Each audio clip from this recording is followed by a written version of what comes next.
sure hope you guys like numbers!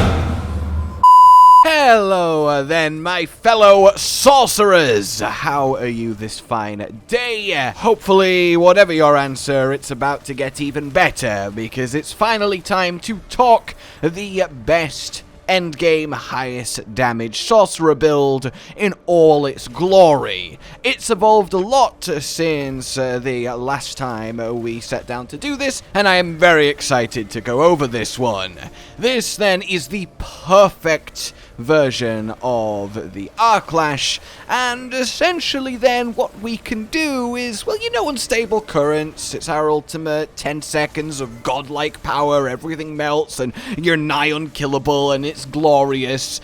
Well, how about we just have that up and available, I don't know, 90% of the time? That seems pretty neat. Yeah, okay, let's do that then. Now, of course, this is an endgame build. You're watching it do its thing in a nightmare dungeon 8 levels above me. On Torment, of course, I accidentally triggered 2 events at the same time, so they piled on top of each other, and it was both the most fun and stressful minute of my life. But you can see just how effective it is, how tanky it is, how hard it is to kill, but more than anything, note how often I'm able to use Unstable Currents in this little encounter. So enough beating around the bush, let's make ourselves invincible lightning gods that melt through every bit of Torment endgame content. We're going to start today not with the skill tree, but with a certain item, because as I said, this is an endgame build.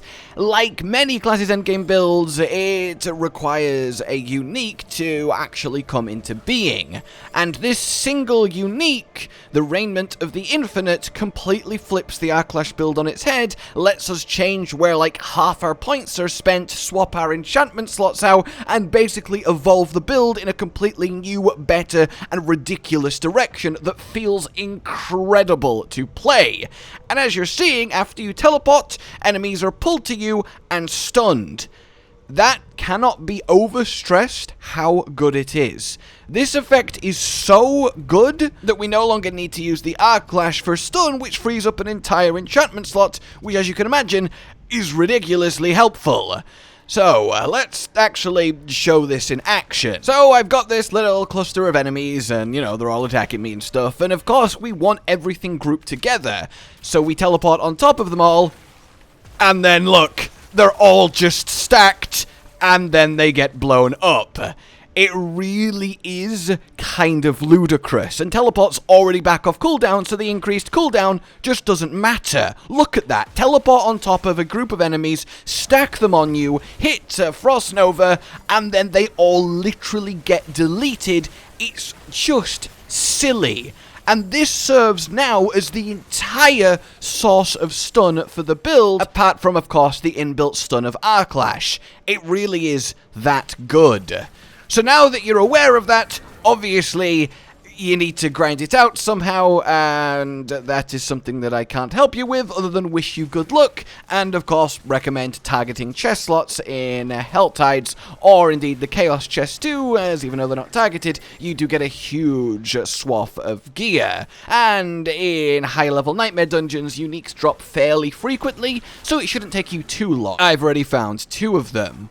So now that you have kind of the core item in mind, let's actually look at our skill tree. Here we are then. We want 5 points in Lash. It's the only offensive skill in the build, and we will just be spamming it at all times. You kind of know this. We enhance it, and we glinting it, so we can work on our cooldown reduction. We get Firebolt to simply use the enchantment slot with it, so all our attacks set enemies on fire to play into burning synergies, which we will get to both later down the tree and the Paragon board. Then we skip the entirety of the next cluster and pick up every single defensive skill.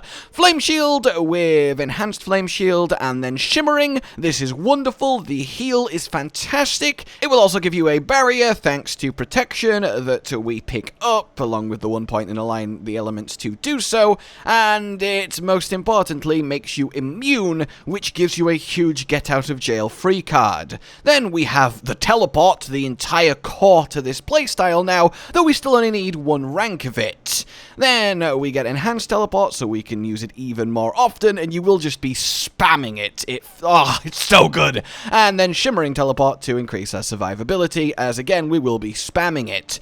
Then we just want Ice Armor. We don't need any of the extras because they're just not helpful for what we're doing. We just want the pure survivability and the ability to proc more when you use cooldown effects.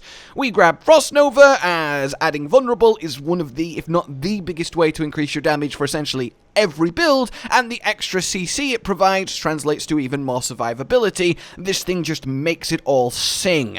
We give it Enhanced so we can cast it more often, and then Mystical for that Vulnerable. We do grab Elemental Attunement so we can reset said defensive skills. This will just happen once every 10 seconds at endgame. Your lucky hit chance is high enough that it's just going to constantly be popping off, and you will notice the build is now survivable enough and well tuned enough that we can get away with Glass Cannon. The unique teleport chest also gives a rank of it, so we actually get 4 ranks, which is a big global damage bump, and you really don't notice the increased damage taken. Then we move down here, we grab extra lucky hit chance. This plays into our new enchantment slot that replaces our Clash, that will also go over soon, and then we grab Conjuration Mastery. This is for one chief region. During Unstable Currents, we throw out random spells, don't we? Which means we constantly summon lightning spears. They're everywhere flying around the screen, and for each one we get 3% increased damage on everything we do. This just turns Unstable Currents, which we are now using constantly, not just once every 70 seconds, into an absolute extra powerhouse. Then we move down and we grab Icy Veil, just so our barriers last longer. This build has so much barrier synergy, buffs while you have a barrier, and then also bottom line, it just keeps you alive. You want to constantly have a barrier up, and with this, plus protection and using 5 separate cooldown abilities, you are constantly in a barrier. Then we grab Inner Flames just so we can get to Devouring Blaze, so our crits are 30% harder, and this build crits constantly. Then we grab ourselves all 5 ranks of Ball Lightning. This will be our second enchantment effect, and you will see it as I go through the dungeons. I'm constantly spawning a still Ball Lightning on the spot, which obviously when you're pulling all the enemies on top of you and stunning them with the unique chest, it then will just pulse on top of them all. And this thing hits fast, many times a second. So even though it's only got a lucky hit chance of 6%, it will constantly trigger lucky hit effects and just constantly crit and constantly damage, and it's so good with what we're doing here. We get Enhanced, so it's 200% faster, and then most importantly of all though, is Wizard's Ball Lightning. So every time it hits an enemy 4 times, crackling energy is formed, and this does run crackling energy, and it's what powers this engine of destruction. So we're constantly spawning these extra ball lightnings with our crits. They're constantly rapidly killing enemies, constantly rapidly spawning crackling energy, so we're always full of crackling energy. We'll get to why that's important very soon. Then we move down, of course we grab our Unstable Currents Ultimate, and we buff it with 25% attack speed. Attack speed is everything to this, and then now we get Supreme, so the entire 10 seconds we're pulsing with crackling energy. Not only is it a huge damage increase, it will matter when we get down to our passives. Then we get Coursing Currents, so we're just critting more often with our Arc Lash, and that's just nice. It's a big damage increase. And then Electrocution, so we take less damage from everyone that we crit, and we're critting everyone. It's just a really solid survivability passive. Talking of passives then, we no longer take Via's Mastery, and that's really where this changes up. Because we've got the Raiment of the Infinite, because we now play with that Teleport Group Stun playstyle, along with Ball Lightning, we now take Overflowing Energy, because we'll constantly be filled with crackling energy. And every time it hits an enemy, our shock skills are reduced in cooldown by either 0.1 for normal or 0.25 for elites. That sounds low, but when you are pulsing on an entire screen of enemies you've stacked together, this will absolutely melt your cooldowns down. And this passive then, fueled by our new Ball Lightning enchantment with Wizard's Ball Lightning, is what will mean Unstable Currents is constantly coming off cooldown and constantly able to be used, and you will use this essentially every 10 to 15 seconds. So you can have situations where you are in Unstable Currents up to like 80-90% of the dungeon time. Sometimes a little bit less, sometimes you can use it back to back. It's just that good. And it of course also means our teleport is constantly coming off cooldown, which means we're constantly stacking and stunning every enemy around us. And remember that thanks to Arc Lash, when we hit a stunned enemy, we reduce our cooldowns even more, so you see how crazy sped up the build gets now. So the playstyle remains very simple. You are just spamming Arc Lash on enemies and using your Unstable Currents every time you either need to or can, against packs of elites, against bosses, but now you can use it even freer to just spam clear the dungeon because you can rely on it being up most of the time instead of having to save it for an important or difficult moment. Then we use our Icy Shield just to stay alive. We no longer need to use it for the Arc Lash enchantment. We just have it as a pure defensive. The same with Flame Shield to make ourselves immune, to heal up. And then the rest of it is teleport onto enemies, not away from them, onto a huge group of enemies, stack them together, then hit them with the Frost Nova, and then just cleave them down, vulnerable, stunned, on fire, being crit massively, and you will just have such a good, easy, powerful time. So talking of the enchantment slots then, Firebolt to set enemies on fire for the Devouring Blaze extra crit damage, and for the Paragon board that we'll get to, and then as I said, Ball Lightning, so our crits have a lucky chance to spawn an extra Ball Lightning on the spot, massively increasing our damage, massively increasing our lucky hit chances, and most importantly, keeping our crackling energy fueled, which is what reduces the cooldown of Unstable Currents so much. And we can do this now because in Torment, when you start getting ancestral gear, you end up with enough lucky hit chance that you can rely on it happening enough to be worth it and to affect the cooldown significantly. This means that every time you clear a pack of mobs, you want to grab crackling energy on the ground before moving to the next one. Hell, grab it mid-fight too, so it can continue pulsing on the elites that you're killing for even more cooldown reduction. You always want to have it and make sure you're stocked full of it, and there will be plenty of it thanks to the Ball Lightning. That then is pretty much it. Let's go over the gear and what legendaries you want in each slot. This is how it breaks down. Gems are easy. We want green for crit damage to vulnerable in our weaponry. You want to make sure you are using a wand and a focus for maximum attack speed, and then you want royal skulls in your jewelry for the armor, as we are melee and we need the extra help surviving. In our armor, you want to put rubies for extra life. Not only does this keep us alive, but all of our skills grant us barriers depending on our max life. So the more we have, the tankier we become, and the longer barriers last, and we have barrier synergy.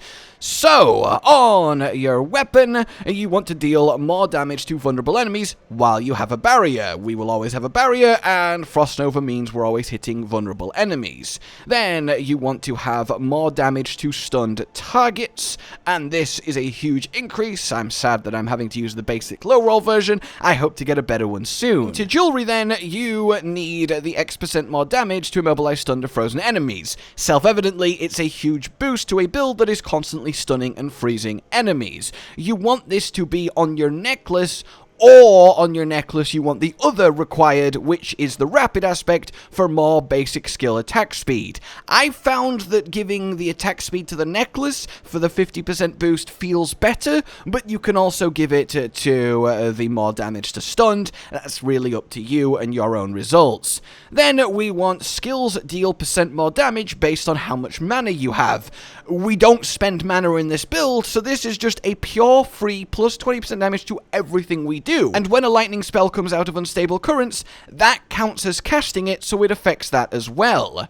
Then, moving on to our armor, we want Esu's Heirloom, specifically the unique boots. I really would like to get an ancestral version, but they're still so good for massively amping our crit chance, and there's nothing really better to be had. We then, in our leg slot, want Ice Hard Darius. Again, would love a ancestral version to drop for me, but it's still so effective. Because we're freezing a huge pack of enemies on top of each other, they will die, unleash an extra Frost Nova, and just chain across the screen of freeze, keeping up that vulnerable and making them, well, unable to kill you because they're frozen. And then the int's nice, and the buffs too said freeze, and damage to them is also very good. This combos directly with the Frost Nova getting an additional charge, but a longer cooldown. The longer cooldown doesn't matter because we are constantly reducing cooldowns with Arc Lash and resetting defensive skill cooldowns with our lucky hit chance, and having 2 just means we can more frequently A, vulnerable enemies, B, CC enemies, and C, well, trigger a barrier on ourselves to activate all of that synergy and keep us alive. The chest, of course, the important star item here, the teleport pull AoE stun that lets you swap to this better version of Arc Lash. You need this before you can do this setup. And then lastly, on our gloves, we have just do more damage while you have a barrier. We always have a barrier. This is just really effective. Then when it comes to the individual stats you want on each piece of gear, well, offensively, you have 7 you're looking for in a priority order. The most important, significant, and impactful one is cooldown reduction. You want that wherever you can get it. Then it is critical strike chance.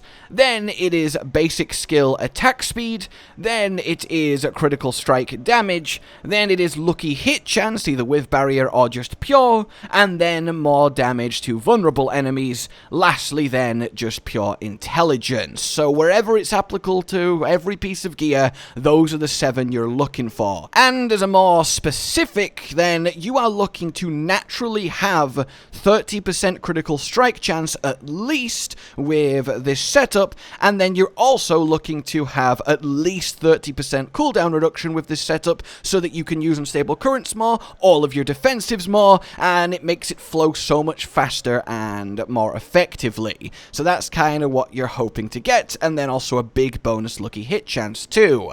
So that leaves the Paragon board. Starting with your first board, you want to pretty similarly mirror the path that I have taken, as you can see, but most importantly, the first glyph you want is Territorial. It's a nice damage bump, but arguably most important at this stage is the damage reduction from close enemies. You really need it. You spend all your time surrounded by enemies at melee range as an otherwise squishy sorcerer. Obviously we have our barriers, but this makes them last even longer, and it just really is felt.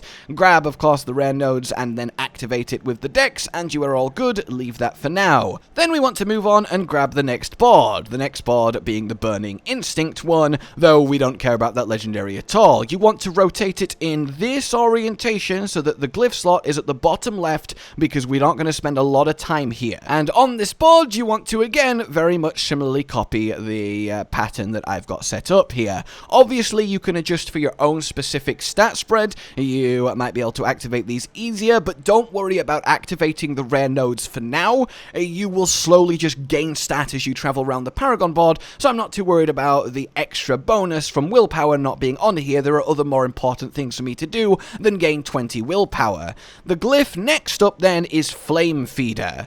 Deal more % damage to on fire enemies, and because of our Firebolt enchantment slot, enemies are always on fire. So this board then basically means that to burning enemies, we deal massively more damage and take massively reduced damage. That is super useful and gives you a huge boost to your just general existence when playing like this up close with Arc Lash. Then once we've grabbed this in the middle too, the Kindling node, we move on out of here and head to the third board. This board is very important, and it's where you'll get a cataclysmic damage bump. This is your vulnerable board, your Frigid Fate board, and again, we don't care about the legendary node, but what we care about is +% vulnerable damage. This is so good with the Frost Nova, and it's so useful. So come into it, you want to head straight down. First and foremost, grab the rare node here for Oppressive, more vulnerable damage, grab all of the vulnerable damage around it, very lovely, then head up and unlock the glyph slot. In this, you want Tactician. This is the +% bonus to the rare nodes in range, so obviously we grab both, and then the X% increased damage when you have a defensive defensive skill.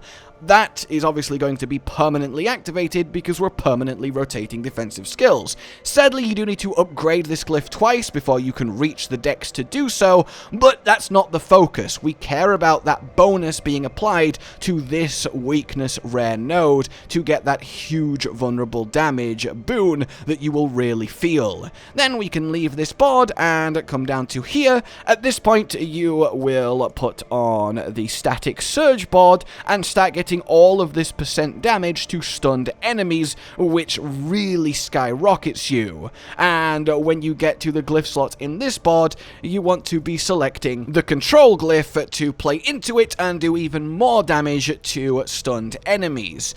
This isn't gotten earlier because it's not super helpful against bosses, but it really will speed up your general clear in a noticeable way. And that should be more than enough for you right now. I doubt you're watching this at level 95 with another load of Paragon boards points to spend, so we will get to the final two and the final two glyphs when I eventually release the, final super level 90 crazy version of this, though truthfully, it doesn't get much better. There's a unique helmet that no one has seen drop anywhere at all. We're not even sure if it's in the game, so feels kind of pointless talking about it. You probably know what I'm referring to. Obviously, that's great for this, but irrelevant right now.